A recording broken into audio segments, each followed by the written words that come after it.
Peoples of the worldwide federated internet, what's good?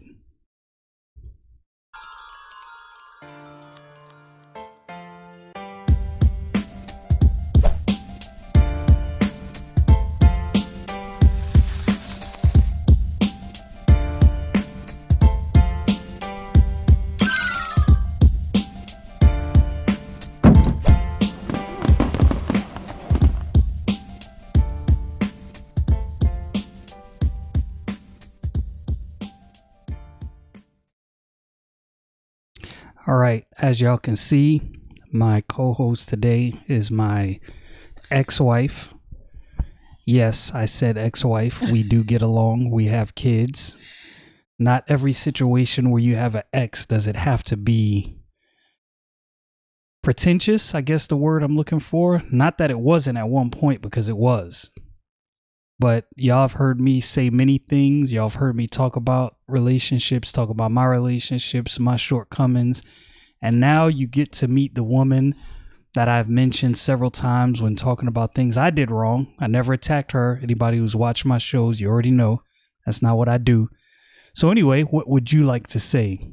You can move the mic a little closer if you want. That, even though I'm nervous, I'm nervous. You can just ask me questions. Let's see. All right, she trying to get herself right in the camera. You know how women do. Yeah, one side that looks better than the other side. Okay. This is my good side. Okay, here we go. All right, just make sure you speak directly into the microphone. Testing 1 2. Oh, you have me mute still.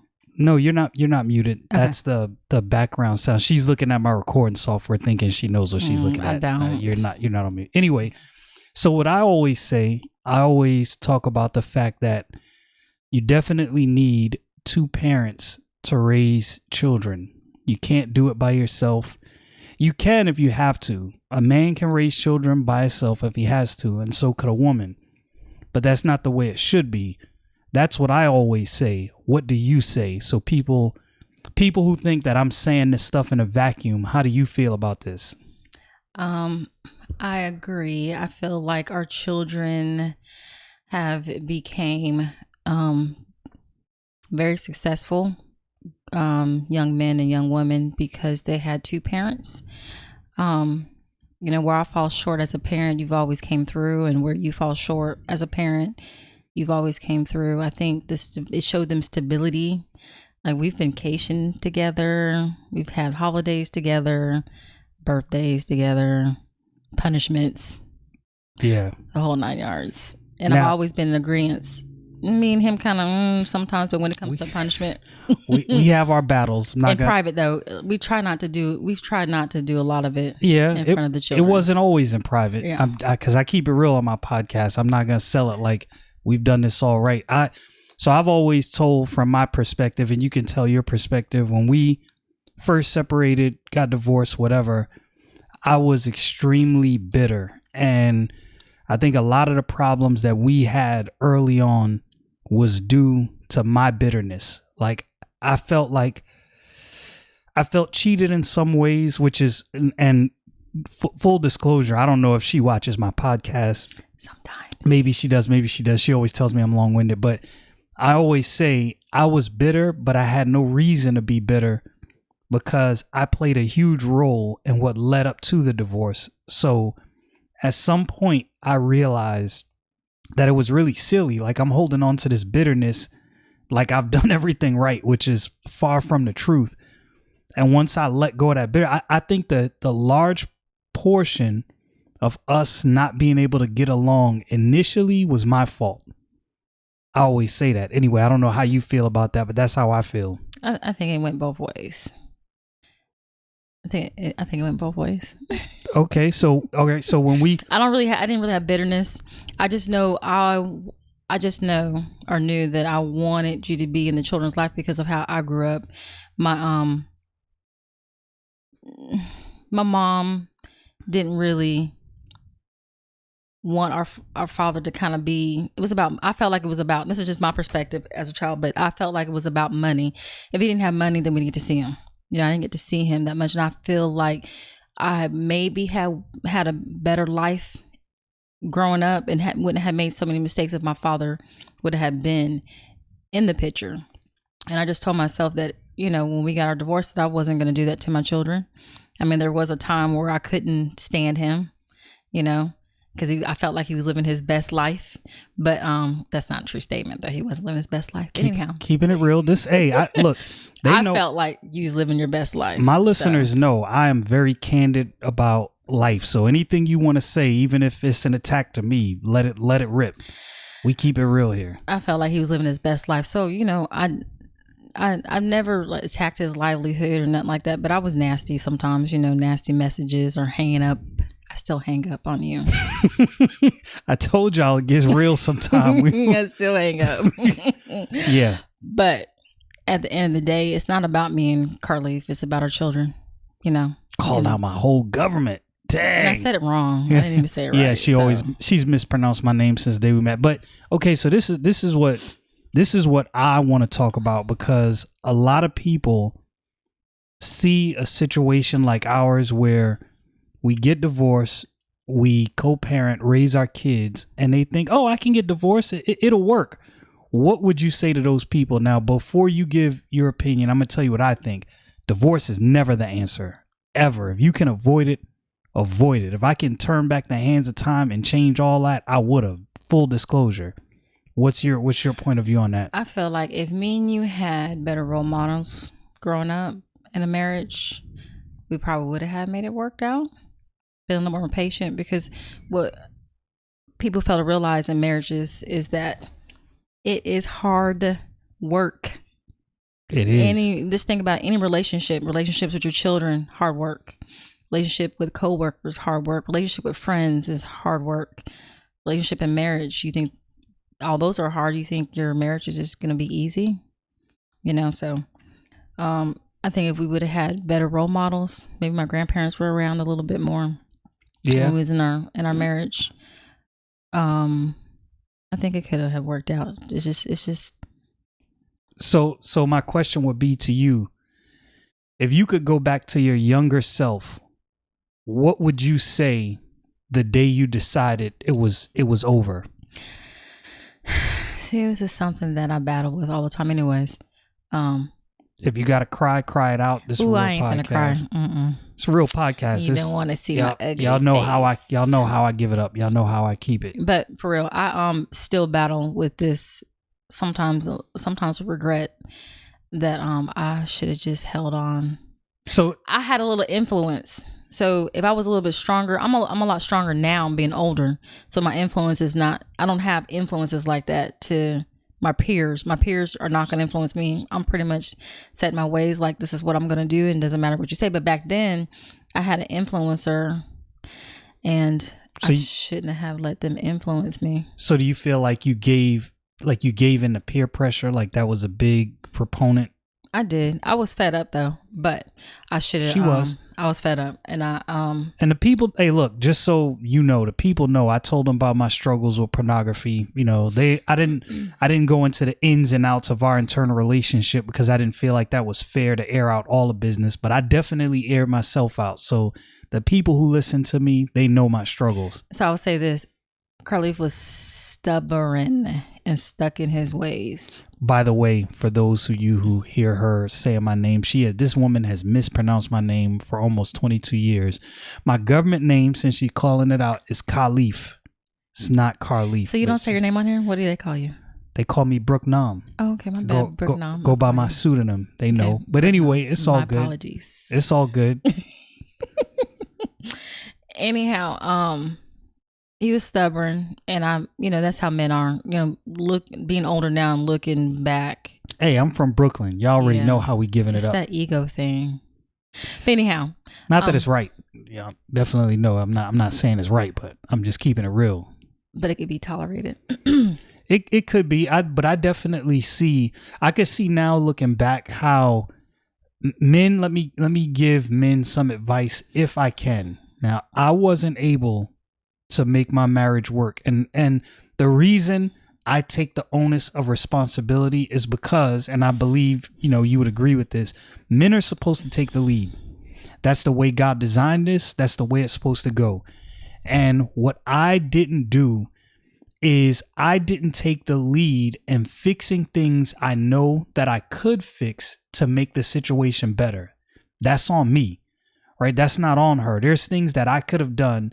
If I would have led with more compassion and patience, then it probably would have helped her to be more compassionate and patient. Because I'll be honest with you, this is just from my perspective. Not that is so when I say these things, it's not that she did everything right, but I see how my actions affected her. And let me interrupt that real quick for when you say that actions. You know, women do, we are the weaker vessel, and women do. Y'all heard it from her. I ain't say it. Don't get mad at me. Y'all heard her say it.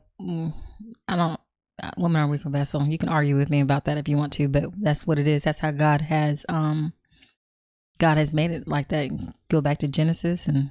Genesis chapter 1, you already know what it is. But anyhow, we kind of, let me give this story instead. So a mom comes in the house, you know, mom sets the mood for everything, right? So mom comes in the house and the house is messy. Mom is screaming, everybody like running, the dog's running, the cat's running, everyone's hiding. Oh, mom is mad. That's kind of like with the head of the household. He sets the stage for everything. Yeah, you set the tone. Yeah. I definitely think that I could have done things to set a better tone.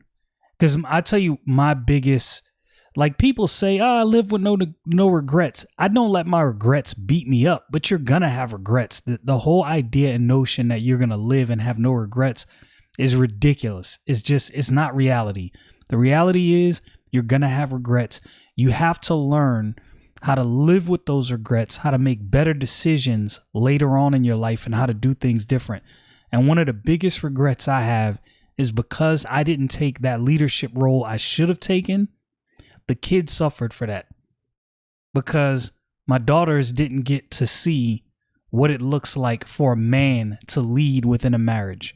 My sons didn't get to see what it looks like for a man to lead within a marriage.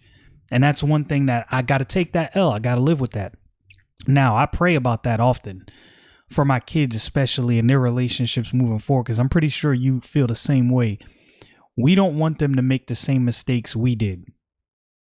That's definitely what we don't want. So here's the reason I ask you the question about if you can talk to your younger self. Now, these are questions that we've had over the years off camera.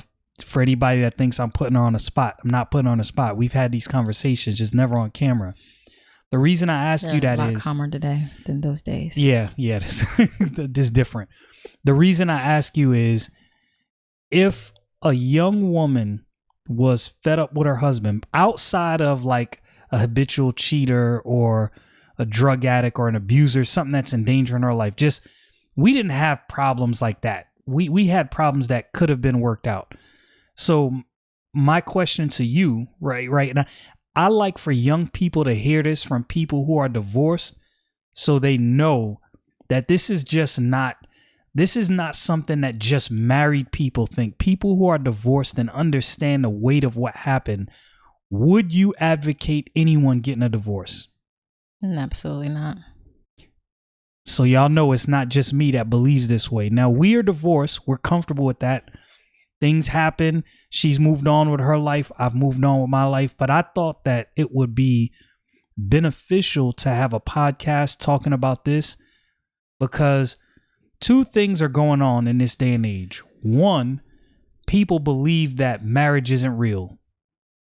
I've been talking about this a lot. And the problem is, especially now, I can't speak for other communities. And now I know divorce is not just a black problem, right?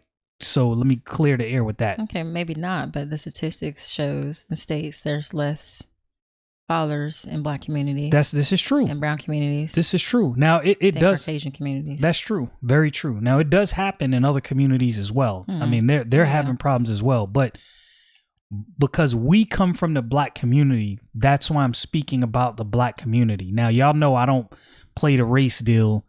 You know, it is what it is. But just speaking from that demographic, one of the things that irks and annoys me more than anything, sex culture is celebrated, cheating is celebrated, illicit lifestyles is celebrated. It's in the music. And it's all in the music, and people blame it, and people blame marriage for everything. Like, marriage sucks and this and that, and they're talking about marriage. I'm like, yo, y'all are celebrating the very things that destroy marriage, and you're blaming the problem on marriage. I say that as a divorced man, ex-wife sitting next to me, she agrees. And the reason I want to do this, I know probably more than likely nobody will watch this video. My dad will. One or two people. Well, I don't know if he watches this podcast, because I have two separate podcasts, but I'm going to post this on my other Instagram, because I think this is something that people need to see and need to hear. One, you need to hear two people who are divorced, who are married. You need to hear us telling you, don't do it. I'm telling you, if you can work it out, I understand if it's an abusive situation and your life is in danger. I definitely understand somebody, trying to get out of that situation. I understand if it's a habitual cheater, if it's somebody who's on drugs and danger in the house. I get that. I'm talking about people that get, these people that, oh, he don't talk to me like he used to. How about this one? We used to hear this. I've changed. So the thing about that is that, yeah, we do change, because listen, so I act different than I acted when I was in my 20s. But so do you. Yes. Okay. It's not an excuse to get a divorce, because you're supposed to change and grow up and appreciate the change with your mate. I act different in my 30s than I do now. I'm in my 40s now. And I'm not picking my nose, you guys, by the way. It's just my little nose thing. Oh, yeah. Sorry. Only women worried about all that stuff. Yeah. I'm joking. Don't get mad at me. But anyhow, you're supposed to, watching my grandparents, they've been married, 35, 36 years? Longer than that. Longer than that. Listen, I still think my grandparents are in their 60s and they're not. But anyhow, so. Yeah, her grandparents been married for like 50 years almost. I don't know, but. Yeah, it's been I a long time. I don't know how they're 60 and been married 50 years, but. I was getting ready to say. I think they're 60. Anyway, point being is this, that they've done change. You just go with the flow with changing. Okay, you are you and I am me, and it's okay that we have changed. But a lot of people use that. I know when we were going through our issue, a lot of people, I use that as my excuse too.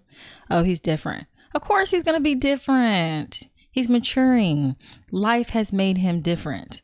There's nothing wrong with changing and still staying married. That's 100% true. And I think another thing that affects marriage is everybody, and I don't think this affects, well, it does affect men. Let me correct that. Everybody, I need to stop shaking my camera. Forgive me, y'all. Everybody believes, like, okay, so women believe they have to have this man that's making six figures. And if he's not making six figures, he's not successful. And every man believes that he has to have a supermodel for a wife. And if she's not a supermodel, if she doesn't have those butt injections and those breast implants. Because that dampers our, what's the word I'm looking for? Our security. And we're insecure. Yeah, it creates a toxic environment on both ends, right? And I know there's a philosophy going around now about what you should seek in a relationship, right? What now? First of all, y'all who follow me, what do you seek in a I seek companionship. I'm older now, so things are different. I don't really like calling you my ex, my baby daddy. Oh my goodness. I'm just kidding. I hate that. Anyhow, I've seen the money because he's made a lot of money. I've lived very, very comfortable. Allegedly. Well, I'm just joking. Seen what's in his bank before? I'm just joking. I've seen the money. I've had nice things. I've always lived comfortably. I've never really, really struggled. Well, maybe once or twice, but anyhow, I never really, really, really struggled, raising the kids. So for me, and it should have always have been this way for me, is companionship. It's about companionship. And then the rest of the stuff just comes. So you can also build a man up to make those six figures too. There's a way that a woman can build a man up to do that. Can help. Yes, a woman can help. Now, I will say Y'all know my perspective. Now, I'm going to post this to my Brooknom's World podcast, but this is really my Thinking podcast. So for those of you who follow me on my Brooknom's World Instagram channel, go check me out, the Thinking. So y'all know my standpoint. Biblically, what I seek in a relationship and a marriage, because if I'm pursuing anybody, it's for the sake of marriage. It's not just dating just to date. It's to glorify Christ. If that ain't the point, I don't want it. I've prayed many times, God, I would like to meet someone. I would like to have someone. But if someone comes in my life and it's not going to glorify God, I have prayed many nights. I don't want it. I don't want it. Me and her met in church. Let me tell you something. Let me tell you something. You believers out there who are playing around with sin. Let me just help you out. The Bible says, when I'm trying to quote the verse. Have you talked about this before? Yeah, I have. Yeah. I'm trying to quote the verse. When lust hath conceived, it bringeth forth sin, and sin, when it is finished, bringeth forth death. Let me tell you something. You playing around, especially if you married and you playing around with sin, and you think you're gonna take that fire in your bosom and not get burned, you are sadly mistaken. We can both tell you how this is going to work out.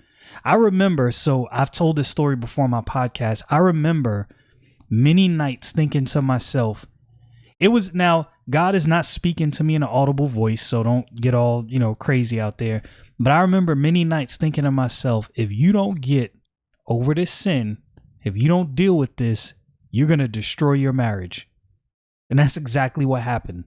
And the reason I say this, I don't say this because I'm down on myself, like, oh, I feel so bad.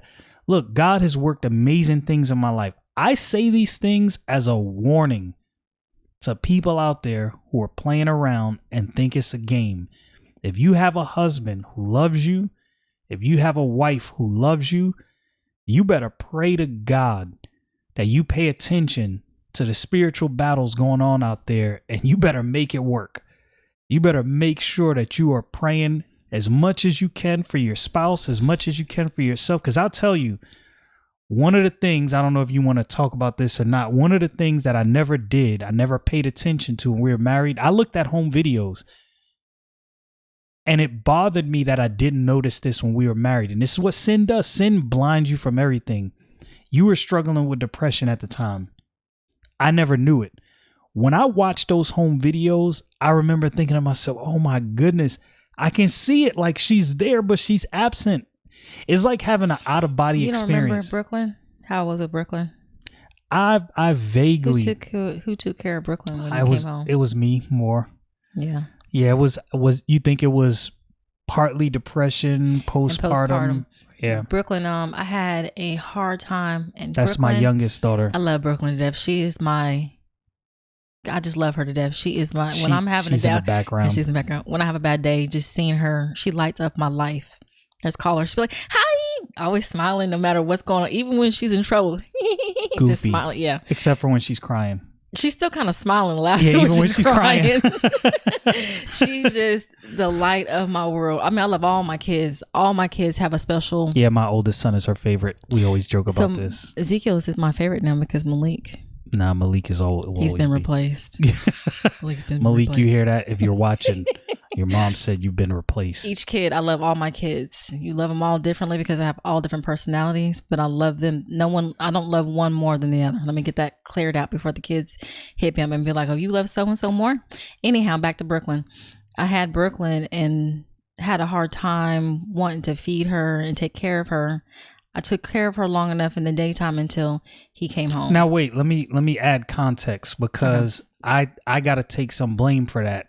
That was one of the times where I was struggling with pornography and you found out about it. When I was pregnant. Yeah, and that messed her up. And look, I'm keeping it real with y'all. The reason I say these things. I just say this. I wish she would have done it. I don't know. There's something about being pregnant after having a kid and doing that was very rough.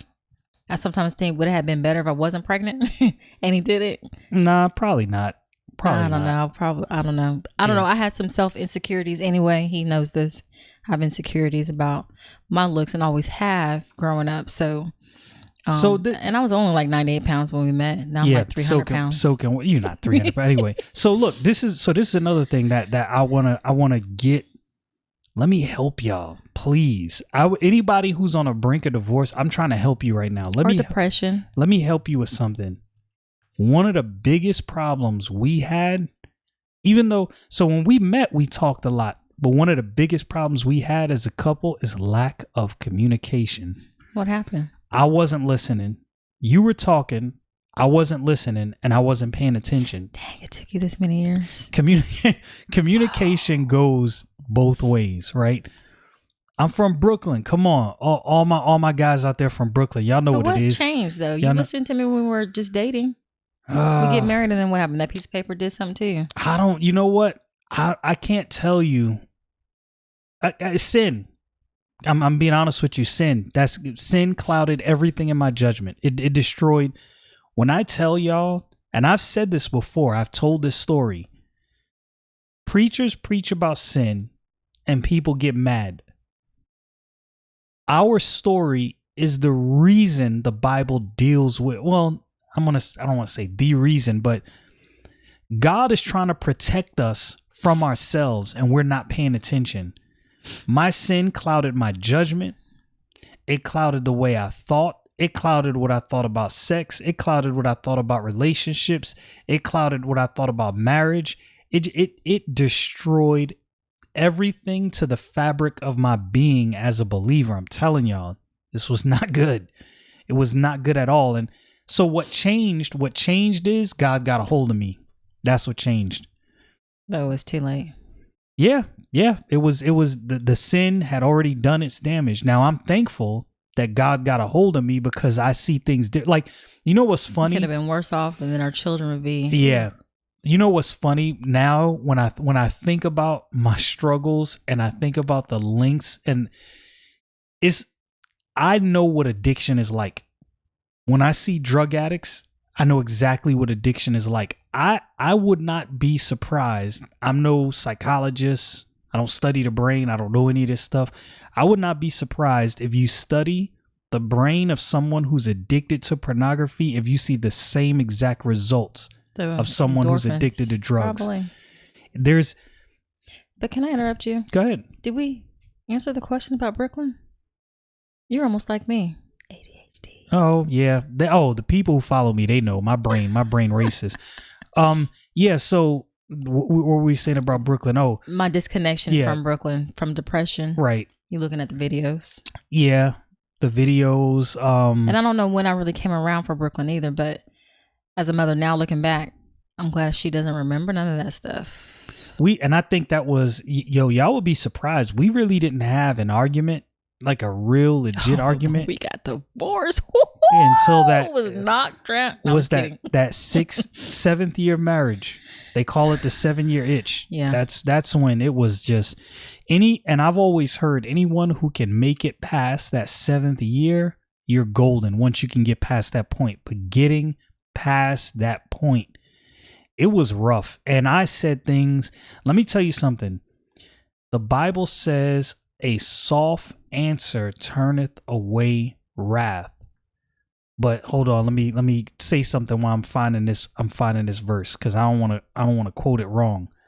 But I said a lot of things that if I could take back the hands of time and go punch myself right in the neck, oh my goodness. Can I be honest about something? Go ahead. You're the reason why I watch what I say.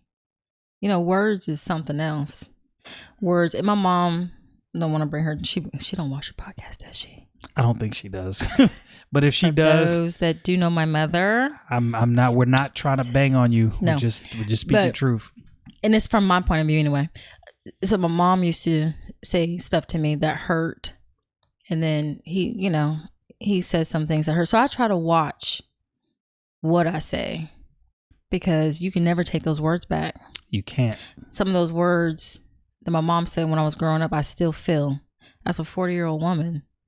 It's crazy. And I also feel like that's what they really mean when they say that stuff. Yeah. So I'm gonna quote the verse. It's Psalms 15:1. I don't know why I can't remember this. I know this verse. A soft answer turneth away wrath, but grievous words stir up anger. There's many times in our marriage, if I would have just, like, I had gripes. There's nothing wrong with having gripes with your mate. That's because you're two different people.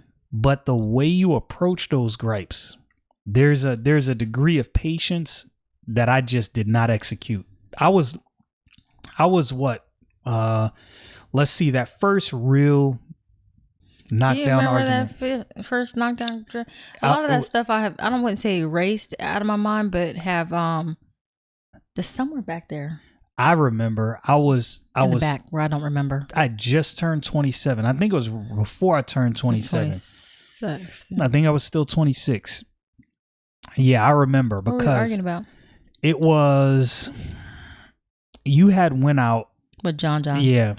Okay, I do remember that. Yeah. That was the straw. Well, so we was getting close to the right. straw or the how they say that? The straw that broke the camel's back. Yeah, we had argued before that, but that was probably the first like, all right, this might be coming to a close. And the biggest thing that I regret at that time is not praying about things and just speaking. Do you want to tell the story? We can tell a story. You want to tell my point of view or your point of view? You tell your point of view. In a nutshell, my cousin John that I was raised around, that was from Cali. I'm from Cali. Anyhow. Cali and Brooklyn, it's like oil and water. This was doomed to fail. Right, and then we have Southern kids. This was doomed to fail. Southern belles. Anyhow, so he came down. I ain't seen him since I was 16, which would have been like 16. I was 20 something, about 10 years. Yeah. I ain't seen him in 10 years. He was 18. He came down. Mind you, I'm a housewife. So I never went out. I never did anything. I took care of the home. I took care of my babies. So he came down. Now we didn't let anybody or trust anybody to really watch our kids. So we had planned a night with one of our friends, D, and a really close friend. He's still friends with us now. But anyhow, for us to go out and my sister to go out, and he kind of got in his feelings because he couldn't go out because I didn't have a babysitter. That's where it started. Then on top of that, when you come to Destin, when you're a visitor, you come out to Destin, you stay, you go out, and you go watch the sunrise. That's part of Destin culture. For those who don't know, who watch me and don't know, we're in Northwest Florida, one of the most beautiful places on the planet. So you take them, when you have visitors, you do that. I wouldn't take them out anymore because I don't really like going out like that. But anyhow, you take them out and then you go watch the sunset. Well, he was over here having a whole fit. Like we was trying to make him or X him out. You know, I had him participate in some of the things that we could do as a family, but we had children that we did not allow anybody to watch our children. I'm going out with one of your good friends, our good friend, mutual friends, and my sister. What can happen? I am faithfully married, you know, so. Yeah, it was not a very good. It was a low point for me. You agree with that? Pretty precise. No, yeah, that's a good assessment. It was a low point for me, and I'm going to tell you why. And I'm glad you gave your perspective, which is the truth. What she said is exactly what happened. When you have a struggle, you do what's called projection, right? So I struggled with pornography. I never cheated, but that's not because I was just this great man, right? Let me explain something to you. There's no way you can struggle with pornography and then not cheat when a situation presents itself. Now, I'm thankful that situation never presented itself, but because of the things I was dealing with internally with my sin, I was projecting that on her. And that's where a lot of that anger and animosity came from. And look, I'm a lot older now, about to be 42. He's lying. He's about to be 52. Oh my goodness. Anyway. Tell the truth. Anyway. How old are you? 41. Let me know how it is at 52, okay? Okay, yeah. Okay. Anyway, 41 going on 42. So, but as a younger man, there were things I wasn't willing to admit. I wasn't willing to come to terms with. And I'm going to tell you something. For anyone who has not grown up and seen a married couple, you have not talked to, like my daughter's over here in the background. She knows we talk about relationships. All my kids, we talk about relationships. If you have not had these conversations with your parents and you don't know how relationships are supposed to work, and look, find a good church. And before you put that ring on, I don't care how good you think you are. I don't care how well you think you know your Bible. Get some good counseling. Oh, you believe in counseling? Very good. I'm an older man. I know a lot more now than I did then. I just learned something about you today. I'm 23 years. I'm telling y'all, I see how hype I got. Ooh, I'm an advocate. counseling? I wasn't, and the reason she's saying that is because she wanted to get counseling then, and I wasn't about that. And again, no, he wasn't about counseling. Let me reiterate, that was because the sin hardened my heart. There were so many things I had wrong. If we would have went to counseling, we would still be together. Yeah, definitely. I wasn't asking. That was a statement. Definitely, yeah. Well, I was factoring in my stubbornness. That's what I was factoring in at the time. I was a stubborn dude, but very stubborn. I think I needed. That's where Zeke gets it from. Yeah, that is. He doesn't. Malik too. Malik is stubborn too. Yeah, both of them. So is Becca. Oh, Becca. Woo. So is Brooklyn. Brooklyn's stubborn. Brooklyn too. is not as bad. All my kids. That's one trait that I wish I look. I'm just keeping it real. When they're stubborn, I'm like, I can't even be mad. like I'm looking at little me right now. I can't even be mad. Like, Ezekiel's the worst. He does it. I'm like, yeah, this is me. This is me. That's Zeke's the worst. I can't. Yeah. Malik will budge eventually. He will. Malik is more. It's my oldest son. He's more pliable. He's more rational. Even if he sees things his own way, he's willing to sit down and think about it. Like, all right, let me think about what you're saying. Zeke is like, no, it's his way or the highway. No, that's me. I'm doing it like this. That's me. That's it. That's me all the way. Yep. But so all that to say, there's unforeseen consequences of divorce, right? So people see people like us divorced. We get along. They think we're weird. We have kids. But this is what I want to say.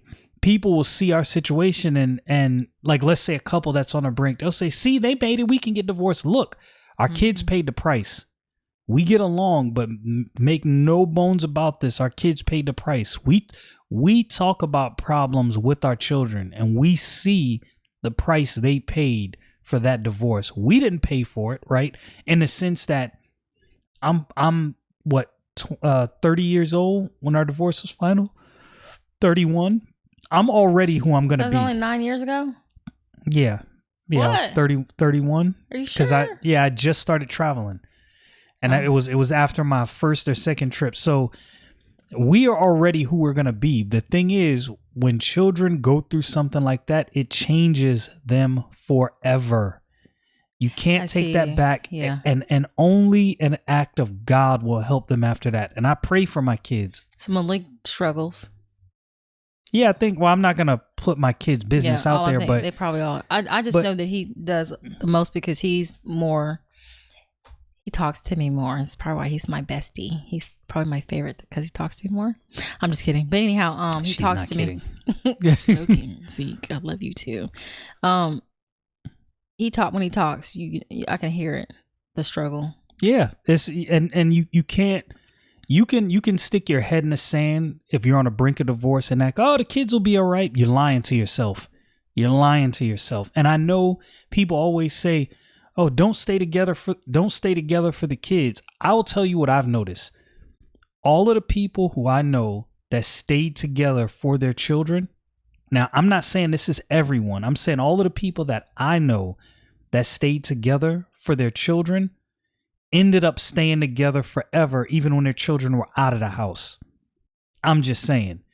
And their kids turned out good. Now, there are one-offs. There's situations where people stayed together for the kids and then got divorced once the kids were out the house.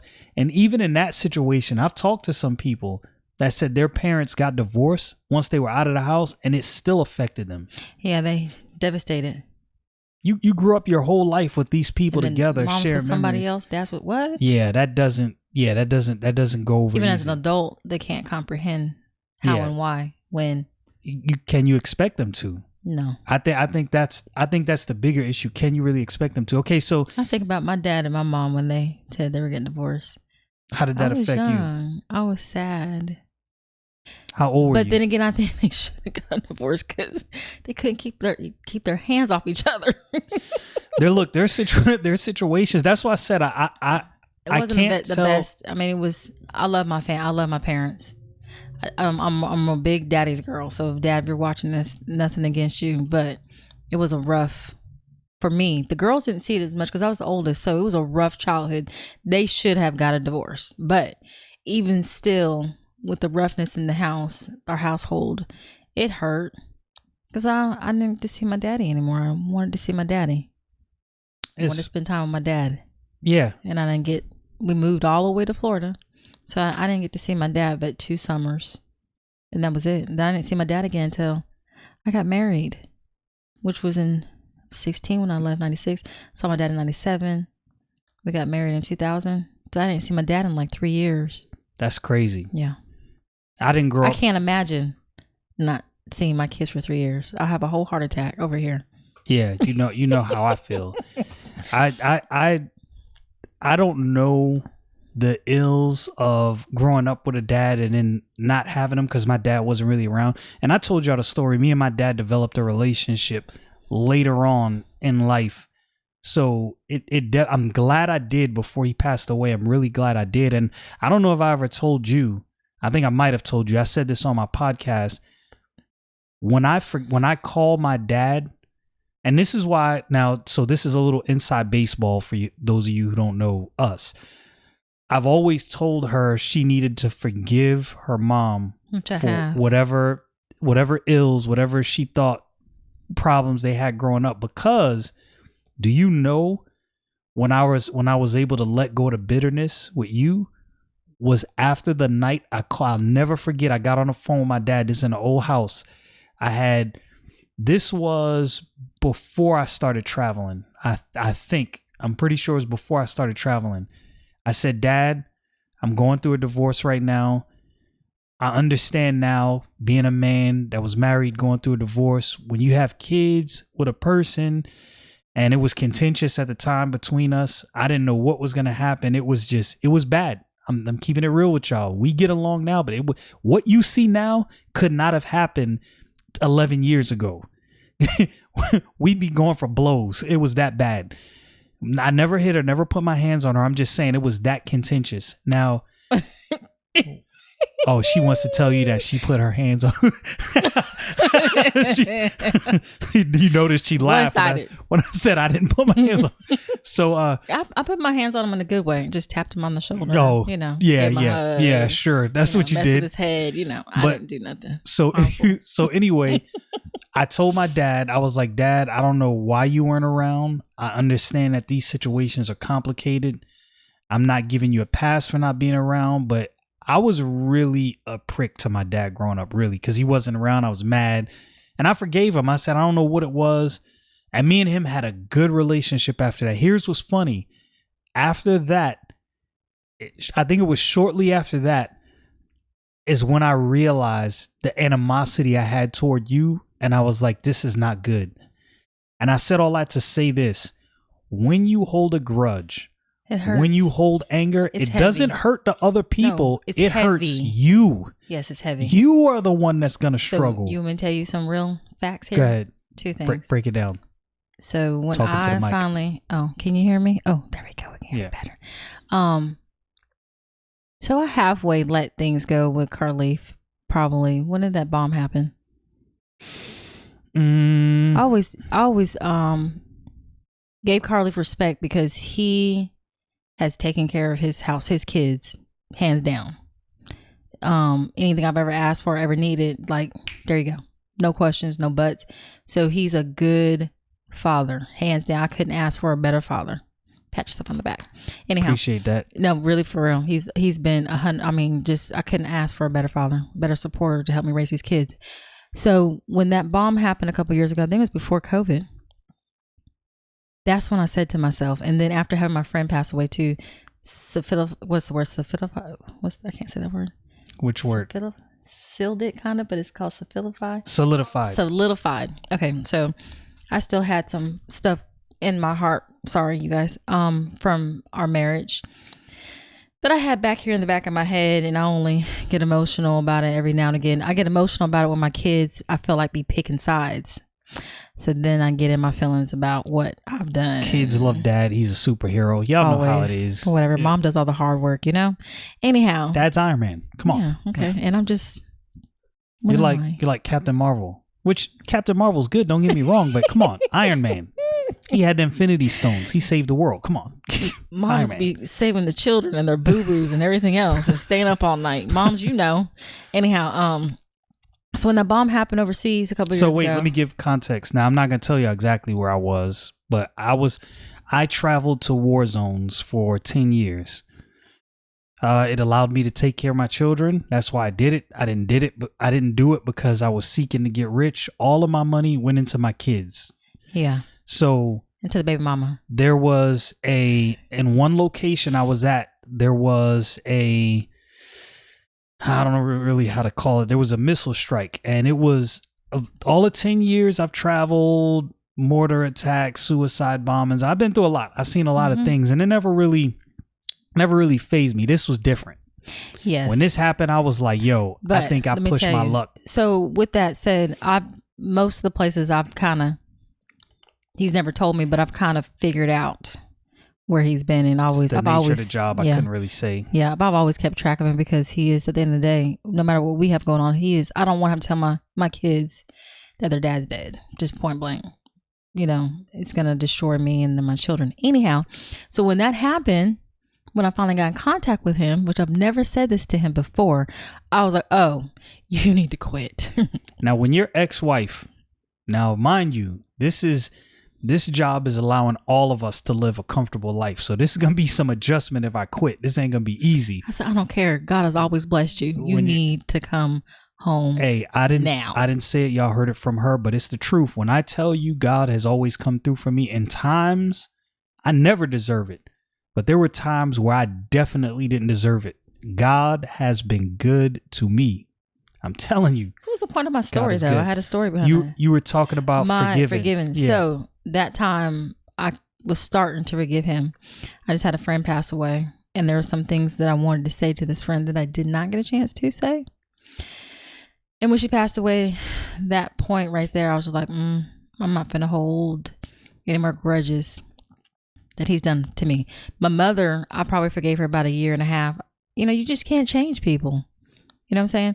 And the weight that I had on me from that burden of me holding all that hate in my heart was weighing me, making me an angry person. Yeah, it was. Do you think I'm a different person now? Yeah, I noticed it. I was telling. It made me an angry person. Let me tell y'all a story. So it was a couple weeks ago. I was over here, and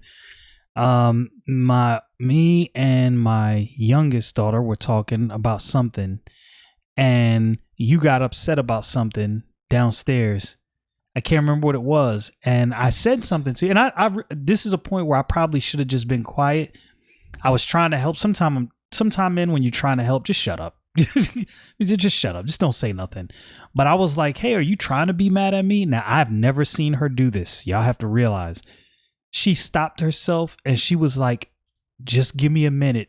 I'm not trying to yell at you. I said no. I said, I don't want to be mad at you. Yeah.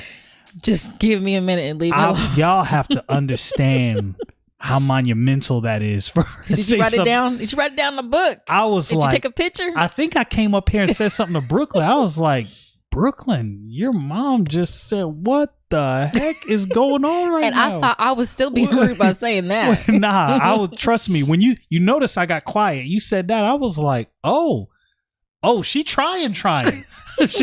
You just won't let me be good. Just let me be good. Just let me be great out here. But so with that in mind, you can see, for the people listening, you can see how holding a grudge doesn't affect the other person. It only affects you.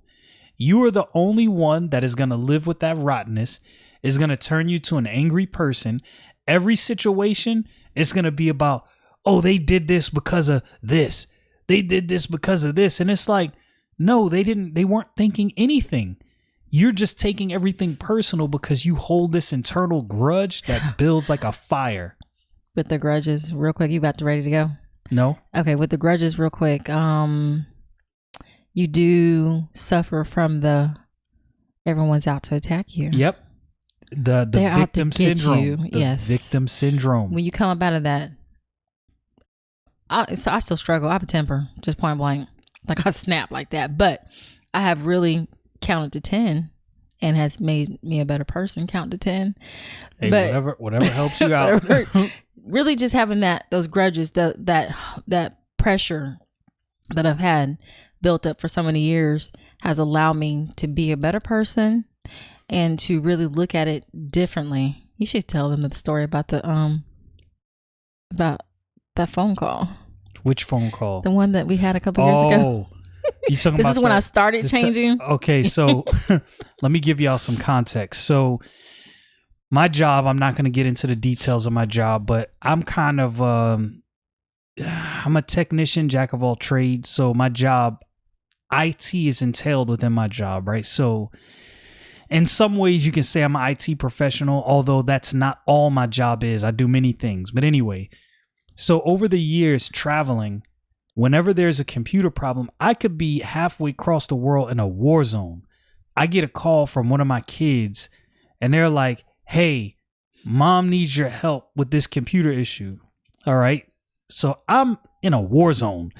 I'm FaceTiming. All right, here's what you need to do. Open this, do this. And she just getting frustrated. She not listening. I'm like, if she just listens to what I'm saying, I'm trying to tell. And you know, when you get on the phone with somebody and they called you to ask you for help and they're telling you how to fix the problem. Like, so you know how, okay, so I'll just get off the phone and then you can fix the problem yourself. Mm-hmm. Okay, so now let's fast forward because I got to give you full context. So she was going to school for early childhood development. Yeah, and I battled with her for years. I'm like, look, if you really want to make money, that's not going to make you any money. Now, to anybody who's doing that, if that's what you want to do, more power to you. But the goal for her was to get into a career where she can make money. And I said, look, computer science.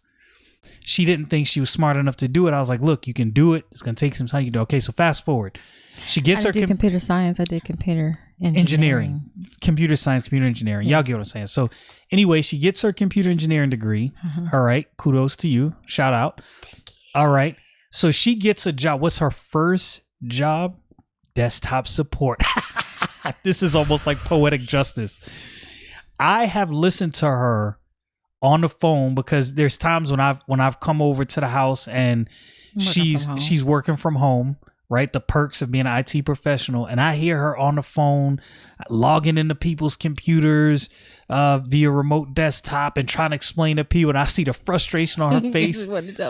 So this is the peak. This is the peak of that situation. She's always been one to bark on you if it's customer service. And when I say bark, I'm talking about my Brooklynites, I'm talking about Brooklyn style, like really get active. So one day I come over, I can't remember. I think I just came back from overseas. So I come over and I'm talking to the kids at the table or something like that. Or I come in the house and she's on the phone doing something. I see the look on her face like she's struggling so hard not to scream at this lady. And she was like, can you just explain to her what it is I need? Because she's customer service now, right? IT professional, desktop support and all that. She doesn't want to go off on people because people are going off on her all day long. Now it's got to the point where it's funny. Like, she just snapped on me. I got hung up on the other day. I was like, laughing. Before in the beginning was like, it was poetic justice. Yeah. If you would have heard the phone calls when I would FaceTime from overseas, no, that's not what I'm trying. I'm like, you called me to ask me for help and you're telling me how to fit. And then she knows me. I'm stubborn. Once you go off on me, all right, fix it then. Einstein, fix it then. About that. So anyway, the point of this moral of the story is that she's growing because before she would have went off on that lady. But it was also letting go of that. It was, I could see the internal struggle within her. Like, I want to go off on this lady, but you know what? tag. Let me tag somebody else in. So I Can you don't please do help? this. Can you help me? Can you just talk to her? That's exactly. Yeah, She was please like just in help me. tears. I was for real gonna It was cry pretty- it because was I wanted pretty to funny. scream, but I was like, can't do it. On the brighter side, though, when I call you about electronics, it's a lot better, isn't it? Oh, now it's not really. Now, whenever we do have a conversation about electronics, now it's a matter of laughing at people that don't know the simplest things. like the internet is a thing. I don't know if many people out there knew this. The internet is a thing. If you have a question, Google. oh my goodness. People like my kids always tell me I'm trying to remember what my youngest said about me the other day. She said I like know a lot about everything. Because of Google. But yeah, what they don't understand is I'm a research junkie. Yeah. They'll tell you, what am I doing all day long? Reading or listening to a podcast when I'm learning something. They know when they see It's me. annoying because I don't come in the house with headphones because I'm going to start talking. Then get upset because like you can't. You be like, huh? What? Don't. I'm a talker. I like to talk. I'm a talker. Don't come in the house with no headphones. Let me tell y'all something. And I'm gonna give a shout out to Voss from Grow the Heck Up. I'm gonna tag you in this video, or somebody tag him in this video. Voss said something that I agree with 100%, and I'm gonna paraphrase because I don't remember exactly what he said. This is the age of the internet. Everything you want to know, you need to know, is at your fingertips. If you don't know, it's your fault. People are lazy. I'll just say this. People that call me, a lot of times it's easy fix. And I'll be thinking in my head, why don't you just Google that? Because that's what I'm about to do, Google. So I'll be like, hold on one second. Let me just Google that. Because that's what you could have done was Google it. You could have done it yourself easily. So the main reason I wanted to do this podcast, which she didn't think I was going to do. Yeah, I was like, she's not going to do it. But the main reason I wanted to do this is because I've mentioned her several times. I've mentioned our marriage. I've mentioned certain things. And many times, if you mention something, people might think, as the youngins like to say, you capping. And I know when I say some stuff, now I know what capping means. People might think, oh, he capping. The things I tell you is real life situations, real deal. I'm not joking. I'm a real person. She's a real person. Yes. We do get along now. We do get along. We've both moved on in our lives. She has her person in her life. I've moved on with my life. We get along, not just for the sake of the kids. Let me express Let me this. say something about that. Do they realize that we'll be in each other's life? Can you hear me?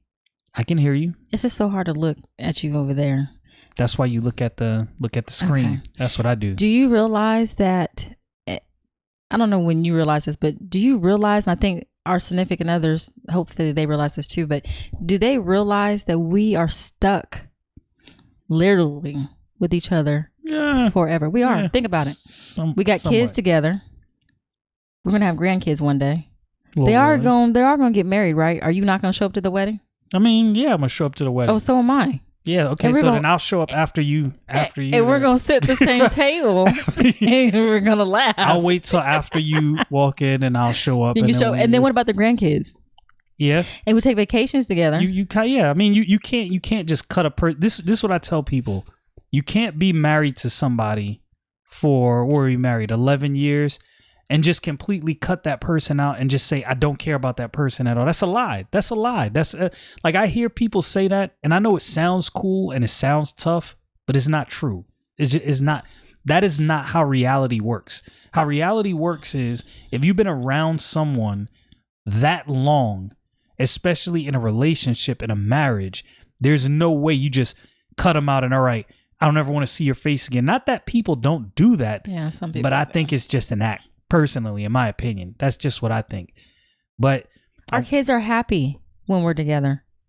When we FaceTime, we're not angry. Yeah, right. When we FaceTime each other or we're in a group chat and they see me interacting, that makes them happy. Even being adults, right? So they're happy. This is what I've always said, and I've said this to other people.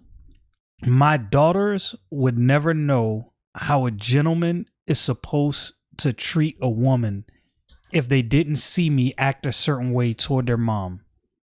My sons would never know how to be a gentleman towards a woman if they never seen me act a certain way toward their mom. And they're messed up about their mama. And it wasn't always that way. There's Yeah. my kids will tell you, and we've talked about this. I have real open, candid conversations with my kids.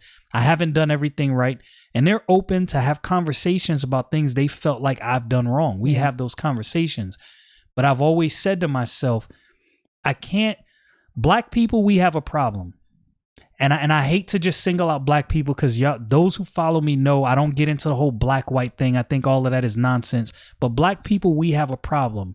We celebrate toxicity within the Black community and wonder why the Black community looks the way it does. My youngest daughter said something to me, because me and her, I would say me and Brooklyn probably spend the most time together, mainly because she's the youngest. Doesn't work. And the other kids are out the house. Yeah. Right. But she said something to me that was very encouraging. She don't work. Not yet. She get ready to as soon as she get that car. She said something to me. This was maybe a week ago. It was kind of cute, and it actually felt good as a father. She was like, "Dad, you've messed me up." And I was like, well, what do you mean? She was like, because of you, my standards are so high that all these men are trash. I was like, hey, I kind of, okay. I like that. Which I means like that. He's going to have a lot of money. It's not just about money. Brooklyn has expensive habits. She does have expensive habits. She's about the money. She's the one that always picks them up. So this true story. I know I'm kind of ranting and we're kind of getting on a whole other issues. So all my kids always ask them what car they wanted for a first car. Doesn't mean I'm going to get it, but I want an idea of what you like. What does she say? A G-Wagon. A Mercedes G-Wagon. I was like, all right, I'll just sell a few kidneys and I'll get right on that. You got it, boss. She's not getting no G. She ain't getting no G-Wagon. We walk into the jewelry store and I'm buying her and my oldest daughter some necklaces. And I told her, pick out a necklace. I'm thinking they're going to pick out something nice, maybe a couple $100 a piece.